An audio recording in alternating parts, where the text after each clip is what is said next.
એવું કહેવામાં આવે છે કે તમે જેવું કર્મ કરશો એવું તમને ફળ મળશે.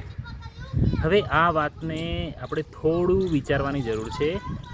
એવું ફળ મળશે એટલે આનો કોઈ ભવિષ્યમાં ઈલાજ થવાનો છે એવું નથી.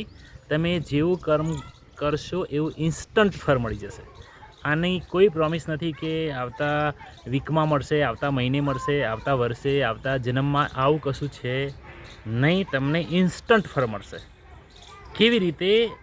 તો સમજો કે તમે કોઈનું સારું કરો છો, કોઈ જરૂરિયાતવાળાને તમે મદદ કરો છો તો ઇન્સ્ટન્ટ તમારું મગજ પ્રફુલ્લિત થઈ જાય છે અને તમને આત્મસંતોષ થાય છે, તમને ખુશીની લાગણી થાય છે.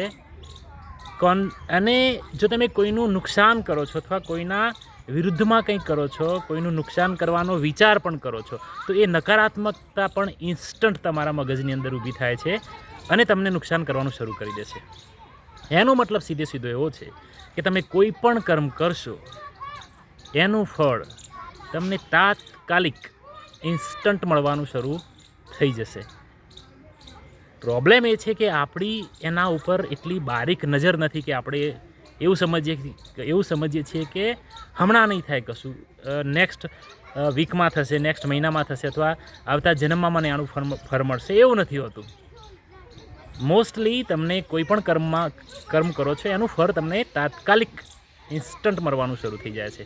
ફોર એક્ઝામ્પલ, તમે ફૂલને જુઓ છો તો તમે તાત્કાલિક ખુશ થઈ જાઓ છો. તમને તરસ લાગી હોય અને તમે પાણી પીવો તો તાત્કાલિક તરસ બુજાઈ જાય.